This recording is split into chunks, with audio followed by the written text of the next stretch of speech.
राधे राधे। जय श्री कृष्णा। आप सभी भक्तों का आज की कथा में हार्दिक स्वागत है। भगवान श्री कृष्ण और श्रीमती राधा रानी की कृपा से आपकी समस्त मनोकामनाएं पूर्ण हो। यूँ तो भगवान श्री कृष्ण के कई नाम भी हैं और कई रूप भी। कान्हा जी भक्त अलग अलग स्वरूपों में उसे प्रेम से कोई श्याम कहता है तो कोई मोहन कहता है, कोई गिरधर कहता है, कोई गिरधर कहता है। इस भगवान के भक्त उन्हें अलग अलग स्वरूपों में पुकारते हैं, प्रेम करते हैं, उनकी सेवा करते हैं। इन सभी नामों में एक नाम है जो बहुत अधिक प्रसिद्ध है, वह है लड्डू गोपाल। और भगवान श्री कृष्ण का यह जो लड्डू गोपाल का स्वरूप है और यह जो नाम है, यह किसी के लिए भी अपरिचित नहीं है। कान्हा जी के भक्तों के घर में कान्हा जी इसी स्वरूप में ज़्यादातर विराजमान रहते हैं। पर क्या आप जानते हैं कि भगवान कृष्ण का नाम लड्डू गोपाल कैसे पड़ा और क्यों पड़ा? तो चलिए आज की कथा में हम यह जानने का प्रयास करते हैं कि भगवान कृष्ण को लड्डू गोपाल कब से कहा जाने लगा और कैसे उनको यह नाम मिला। दरअसल यह कथा है ब्रजभूमि की। ब्रजभूमि में भगवान श्री कृष्ण के एक परम भक्त रहा करते थे। उनका नाम था कुंभन दास। कुंभन दास का एक पुत्र था रघुनंदन। कुंभन दास हर समय प्रभु श्री कृष्ण भक्ति में लीन रहा करते थे और पूरे नियम से भगवान श्री कृष्ण की सेवा किया करते थे। वे उन्हें छोड़कर कहीं नहीं जाते थे ताकि उनकी सेवा में कोई विघ्न ना हो। एक दिन वृंदावन से उनके लिए भागवत कथा करने का न्योता आया। पहले तो उन्होंने मना कर दिया, लेकिन लोगों के जोर देने पर वे कथा के लिए जाने को तैयार हो गए। उन्होंने सोचा कि भगवान की सेवा की तैयारी करके वे रोजाना कथा करके वापस लौट आएंगे, जिससे कि भगवान की सेवा का नियम भी नहीं छूटेगा। और उन्होंने अपने पुत्र को समझा दिया कि वे भोग तैयार कर चुके हैं, तुम्हें बस समय पर ठाकुर जी को भोग लगा देना है। कुंभन दास ने अपने पुत्र रघुनंदन को समझाया और वहां से प्रस्थान कर दिए। अब जैसा उन्होंने कहा था कि रघुनंदन ने बिल्कुल वैसा ही किया। रघुनंदन ने भोजन की थाली ठाकुर जी के सामने रखी और सरल मन से आग्रह किया कि ठाकुर जी आ जाओ और भोग लगाओ। उसके बाल मन में यह छवि थी कि वे आकर अपने हाथों से ही भोजन करेंगे, जैसे हम सभी करते हैं। उसने बार बार ठाकुर जी से आग्रह किया, लेकिन भोजन तो वैसे का वैसा ही रखा रहा। अब रघुनंदन उदास हो गया। उसने रोते हुए पुकारा, ठाकुर जी आ जाओ और भोग लगा लो। ठाकुर जी ने एक बार बोलने पर जब भोग नहीं लगाया तो रघुनंदन और तेज से रोने लगा और जोर जोर से रोते हुए भगवान को आवाज़ देने लगा, ठाकुर जी आ जाओ, भोग लगा लो। ठाकुर जी आ जाओ और भोग लगा लो। भगवान श्री कृष्ण जो कि भक्तों के अधीन ही रहते हैं, उसकी सरलता को देखकर प्रसन्न हो गए और प्रकट हो गए। ठाकुर जी ने एक बालक का रूप धारण किया और भोजन करने बैठ गए। यह दृश्य देखकर रघुनंदन भी प्रसन्न हो गया। अब रात को जब कुंभन दास जी आए तो उन्होंने लौटकर अपने बेटे से पूछा कि बेटा, तुमने ठाकुर जी को भोग लगाया था? रघुनंदन ने कहा, हाँ पिताजी, ठाकुर जी को भोग लगा दिया था। अब कुंभन दास जी ने प्रसाद मांगा तो पुत्र ने कहा कि ठाकुर जी ने तो सारा भोजन खा लिया। कुंभन दास जी ने सोचा कि बच्चे को भूख लगी होगी तो सारा भोजन इसने ही खा लिया होगा, लेकिन अब तो यह रोज का नियम सा ही हो गया था कि कुंभन दास जी रोज भोजन की थाली लगा कर जाते और रघुनंदन ठाकुर जी का भोग लगाते, और जब वे वापस आकर प्रसाद मांगते तो एक ही जवाब मिलता कि ठाकुर जी ने सारा भोजन खा लिया। कुंभन दास जी को अब लगने लगा कि पुत्र झूठ बोलने लगा है। कुंभन दास ने एक दिन लड्डू बनाकर थाली में सजा दिए और छिपकर देखने लगे कि बच्चा क्या करता है। रघुनंदन ने रोज की तरह ठाकुर जी को पुकारा तो ठाकुर जी बालक के रूप में प्रकट होकर आए और लड्डू खाने लगे। अब साक्षात भगवान श्री कृष्ण को अपने सामने प्रकट देखकर कुंभन दास जी से रहा नहीं गया। वे दौड़ते हुए आए और प्रभु के चरणों में गिरकर विनती करने लगे। उस समय ठाकुर जी के एक हाथ में लड्डू था और दूसरे हाथ वाला लड्डू मुख में जाने को ही था कि वे जड़ हो गए।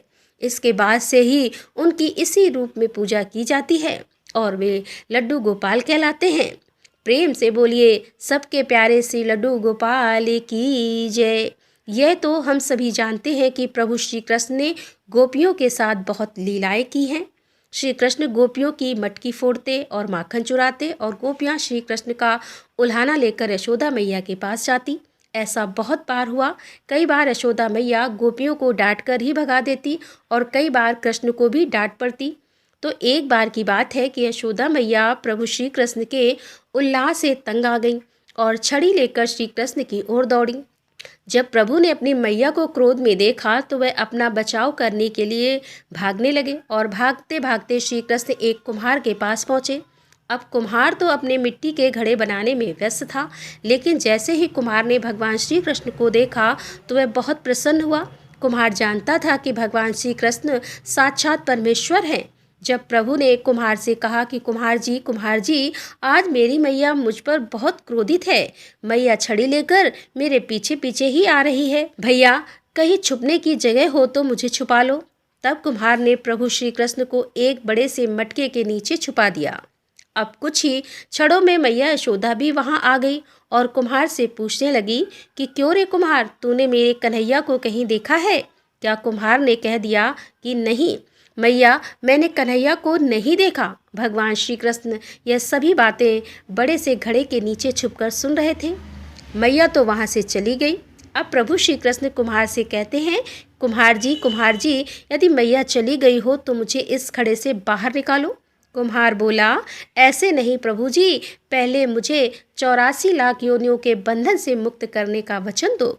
भगवान मुस्कुराए और कहा, ठीक है, मैं तुम्हें 84 लाख योनियों से मुक्त करने का वचन देता हूँ, अब तो मुझे बाहर निकाल दो। कुम्हार कहने लगा, मुझे अकेले नहीं प्रभु जी, मेरे परिवार के सभी लोगों को भी 84 लाख योनियों के बंधन से मुक्त करने का वचन दोगे तो मैं आपको इस घड़े से बाहर निकालूं। प्रभु जी कहते हैं, चलो ठीक है, उनको भी 84 लाख योनियों के बंधन से मुक्त होने का मैं वचन देता हूँ, अब तो मुझे घड़े से बाहर निकाल दो। अब कुम्हार कहता है, बस प्रभु जी, एक विनती और है, उसे भी पूरा करने का वचन दे दो तो मैं आपको घड़े से बाहर निकाल दूंगा।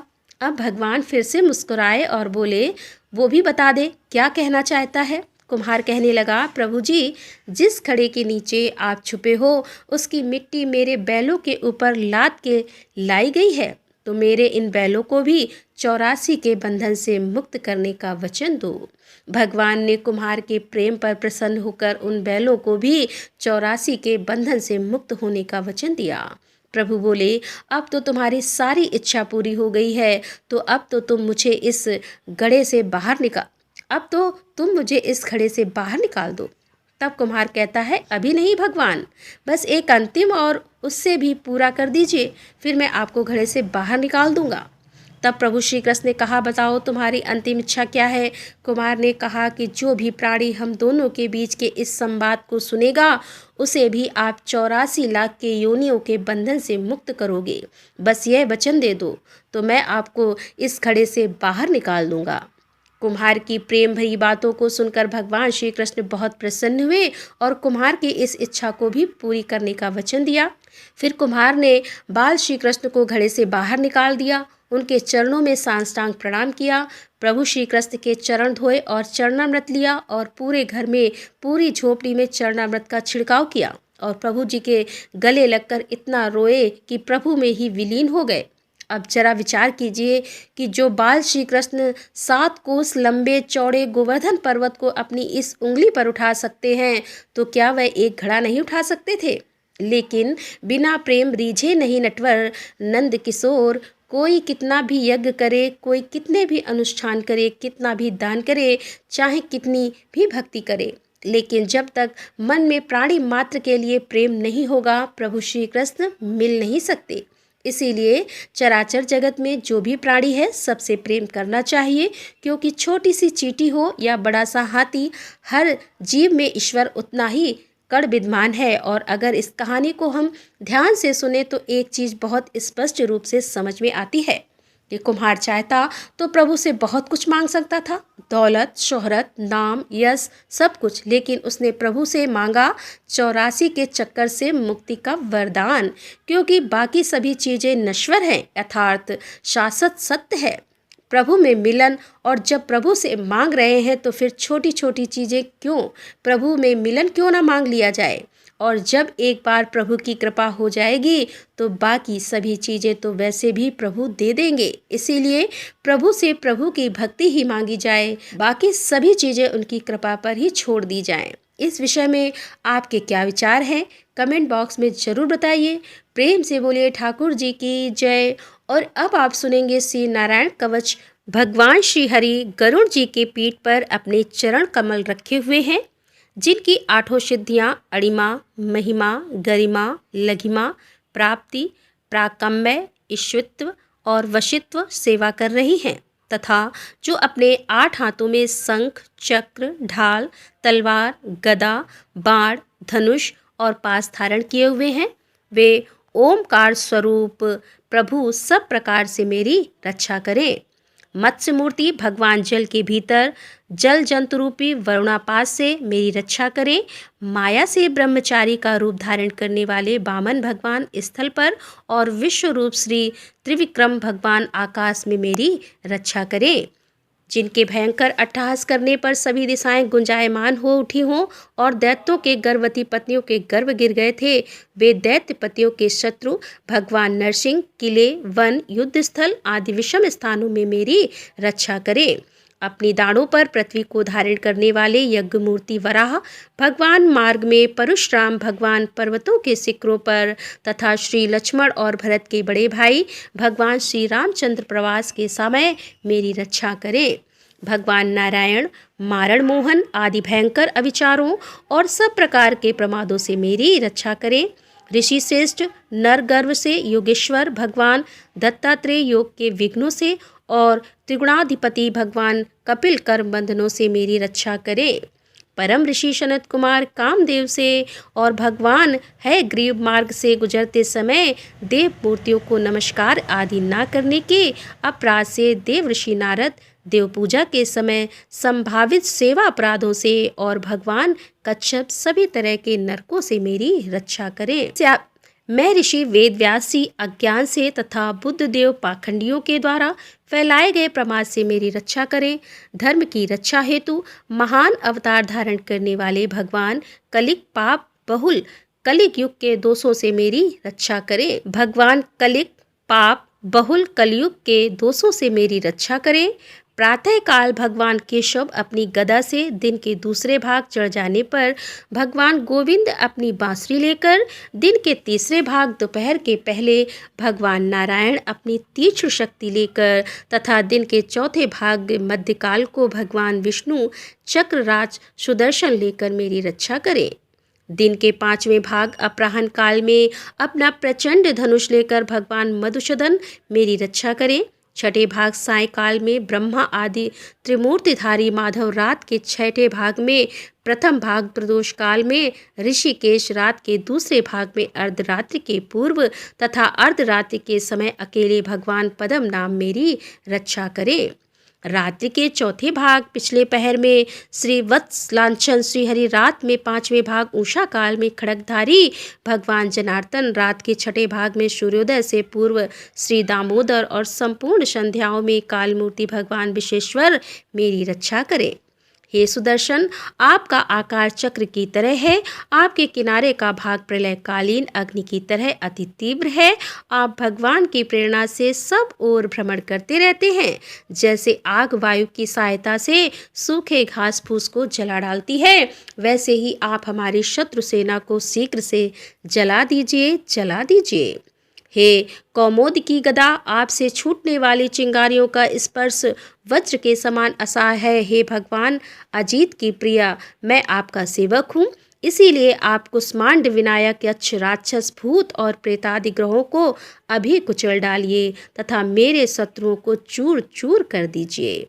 हे संघश्रेष्ठ, आप भगवान श्री कृष्ण के फूकने मात से भयावह नाद करके मेरे शत्रुओं का दिल दहला दीजिए एवं यादुधान, प्रमद, प्रेत, म्रातका, पिशाच तथा ब्रह्म राक्षस आदि भयंकर प्राणियों को यहाँ से शीघ्र दूर कर दीजिए।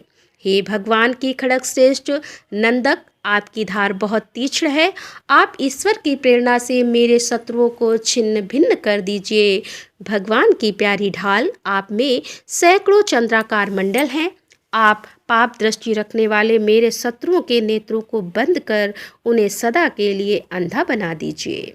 ग्रहों, धूमकेतु आदि केतुओं, दुष्ट मनुष्यों, सरीसृप जीवों, दाढ़ों वालों, हिंसक पशुओं, भूत प्रेतों तथा पापी प्राणियों से हमें जो जो भय हो और जो जो हमारे शुभ के विरोधी हों, वे सभी भगवान के नाम रूप तथा आयुधों का कीर्तन करने से तत्काल नष्ट हो जाएं। बृहत रत्नतर आदि शाम वेद के स्रोतों से जिनकी स्तुति की जाती है, वे वेद मूर्ति भगवान गरुड़ और विश्वक सेन जी अपने नाम के उच्चारण मात्र के प्रभाव से हमें सब प्रकार की विपत्तियों से रक्षा करें। श्री हरि के नाम, रूप, वाहन, आयुध और श्रेष्ठ पार्षद हमारी बुद्धि, इंद्रिय, मन और प्राणों को सब तरह की विपत्तियों से बचाएं। जितना भी कार्य अथवा कारण रूप जगत है वह वास्तव में भगवान ही है। इस सत्य के प्रभाव से हमारे सारे पाप नष्ट हो जाएं। ब्रह्मा और आत्मा की एकता का अनुभव जो लोग कर चुके हैं, उनकी दृष्टि में ईश्वर का स्वरूप समस्त विकल्पों और भेदों से रहित है। फिर भी वे अपनी माया शक्ति के द्वारा भूषण, आयुध और रूप नामक शक्तियों को धारण करते हैं। यह बात निश्चित ही सत्य है। अतः सर्वज्ञ सर्वव्यापक भगवान श्रीहरि सदा सर्वत्र अपने सभी स्वरूपों से हमारी रक्षा करें।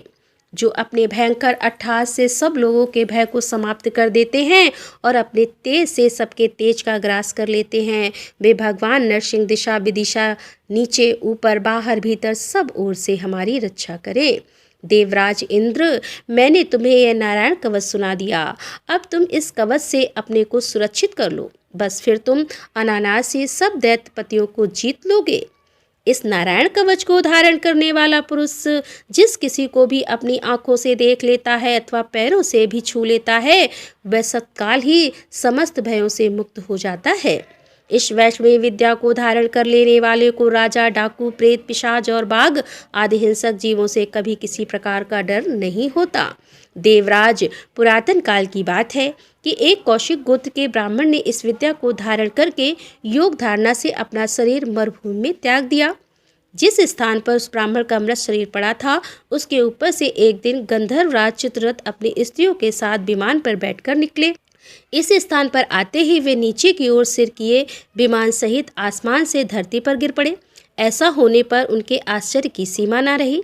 जब उन्हें बालखिल्य मुनियों ने बतलाया कि यह नारायण कवच धारण करने का प्रभाव है, तब उन्होंने उस ब्राह्मण देवता की हड्डियों को ले जाकर पूर्ववाहिनी सरस्वती नदी में प्रभावित कर दिया और फिर स्नान करके वे अपने लोक को चले गए।